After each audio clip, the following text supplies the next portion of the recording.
नमस्कार बालमित्रांनो, चला आज आपण इयत्ता 6वी विषय मराठी यातील काव्य क्रमांक 7 बलसागर भारत हो हो या काव्याची समजुती मिळविणार आहोत. साने गुरुजी हे मराठीतील एक श्रेष्ठ शिक्षक, समाजसुधारक आणि प्रतिभावंत लेखक होते. त्यांचे पूर्ण नाव पांडुरंग सदाशिव साने असे होते. कादंबऱ्या, लेख, निबंध, काव्य, चरित्रे, नाटक, संवाद इत्यादी साहित्यांच्या विविध क्षेत्रात त्यांचा महत्त्वाचा वाटा होता. पत्री ह्या काव्यसंग्रहामधून बलसागर भारत हो हो हे काव्य घेण्यात आलेले आहे.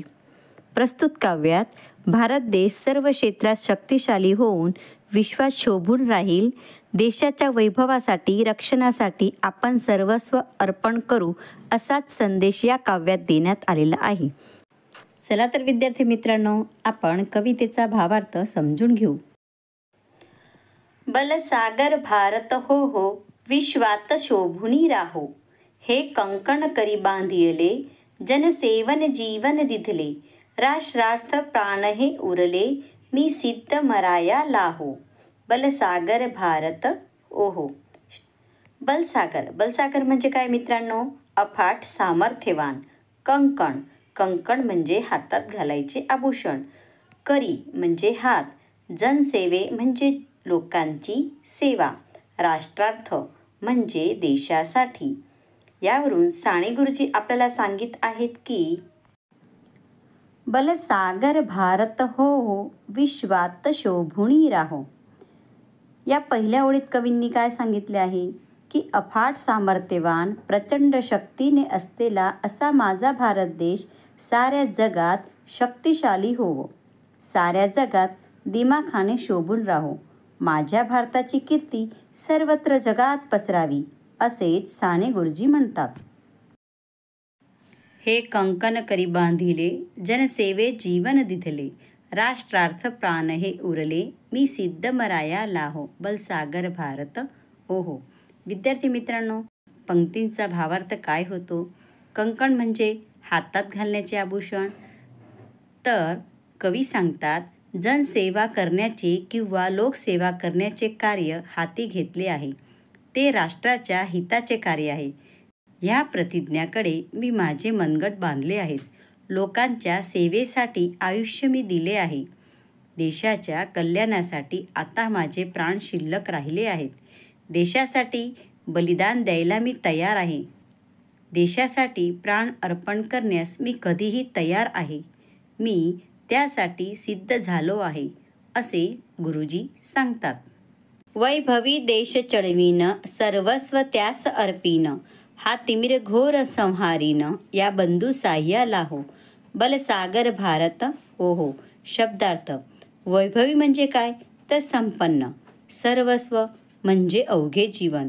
अर्पीन समर्पित करणे. तिमिर म्हणजे अंधकार. संहारीन म्हणजे नाश करणे. बंधू साह्याला म्हणजे एकमेकांच्या मदतीला. या पंक्तीत कवी सांगतात की माझा देश मी ऐश्वर्य संपन्न करणार. त्यासाठी माझे अवघे जीवन मी या देशाला समर्पित करणार. मी माझ्या आयुष्याचा उपयोग त्या देशाच्या कामासाठी लावणार. या पारतंत्र्याच्या काळोखाचा मी नाश करून टाकणार. देशबांधवांनो, तुम्हीसुद्धा माझ्या या मदतीला या. हे सगळे सत्कार्य आहे आणि हे सत्कार्य आपण सगळे मिळून करूया, अशी हाक आपल्या देशासाठी देशबांधवांना साने गुरुजी करीत आहेत.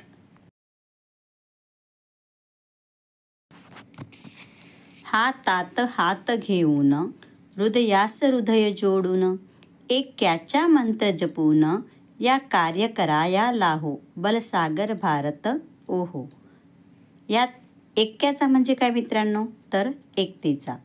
या काव्यपंक्तीतून कवी आपल्याला सांगित आहेत की हातात हात घेऊन म्हणजे काय तर एकमेकांच्या मदतीने पुढे जाऊ. हृदयास हृदय जोडून म्हणजे की सर्वांनी एकीने राहू. ऐक्याचा मंत्र म्हणजे तर आपण सर्वांनी एकतेने राहू. यात कवी आपल्याला काय सांगतात की आपण हातात हात गुंफून मनाशी मन जोडून एकजुटीचा मंत्र होतात जपून हे शुभ कार्य करायला. माझ्या देशबांधवांनो, तुम्ही एकत्र या आणि हे शुभ कार्य आपण सर्व मिळून करूया, असं साने गुरुजी आपल्याला सांगतात. करी दिव्य पताका घेऊ, प्रिय भारत गीते गाऊ, विश्वात पराक्रम दाऊ, ही माय निजपदा लाहो, बरसागर भारत ओहो. शब्दार्थ. दिव्य म्हणजे काय, तर तेजस्वी. पताका म्हणजे झेंडा किंवा ध्वज. निजपदा म्हणजे काय, तर स्वातंत्र्यपूर्वीची स्वतःची शान. लाहो, लाहो म्हणजे मिळो. या काव्यपंक्तीतून कवी सांगत आहेत की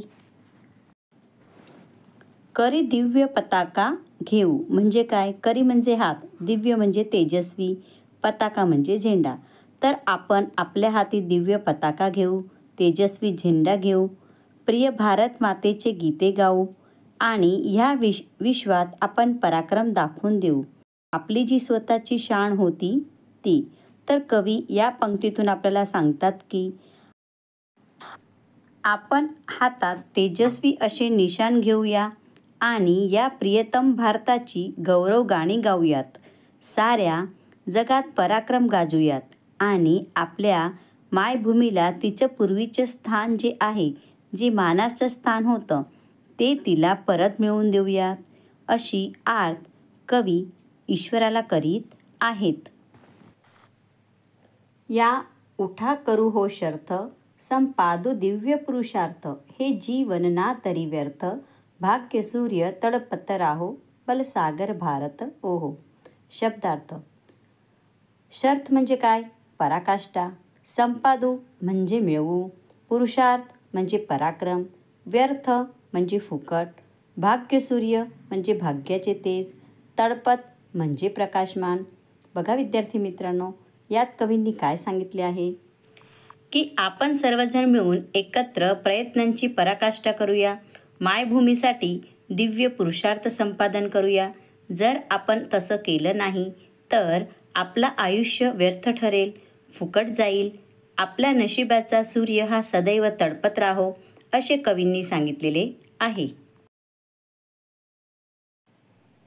ही माय थोर होईल, वैभवी दिव्य शोभेल, जगतास शांती देईल, तो सोन्याचा दिन येवो, बलसागर भारत ओहो. शब्दार्थ. यात माय म्हणजे काय, तर आई, मातृभूमी. वैभव म्हणजे संपन्न. दिव्य म्हणजे तेजस्वी.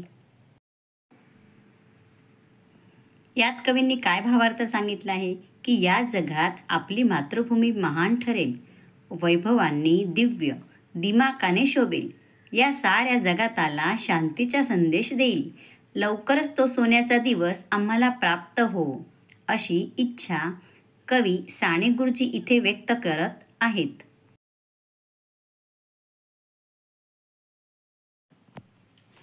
विद्यार्थी मित्रांनो, साने गुरुजी यांनी लिहिलेले हे समूह गीत आहे आणि यात त्यांनी आपल्या भारत देशाला शक्तिशाली, समृद्ध व्हावा अशी इच्छा व्यक्त केलेली आहे. मला आशा आहे विद्यार्थी मित्रांनो, तुम्हाला ह्या कवितेचा भावार्थ हा समजलाच असेल. चला, यावरून आपण संवादातील प्रश्नांची चर्चा करू, आपले अनुभव एकमेकांना. प्रश्न क्रमांक पहिला, आपल्या देशाचे नाव काय आहे बरं? प्रश्न क्रमांक दुसरा, मातृभूमी म्हणजे काय? प्रश्न तिसरा, तुम्ही मोठे होऊन देशासाठी काय करणार? प्रश्न चौथा, देशाचा गौरव वाढविण्यासाठी आपण काय केले पाहिजे? प्रश्न क्रमांक पाचवा, देशात एकता वाढविण्यासाठी आपण काय कराल? चला विद्यार्थी मित्रांनो, तुम्हाला कुठला प्रश्न आवडला पटकन निवडा आणि त्या प्रश्नाचे उत्तर सर्वांनाच सांगा.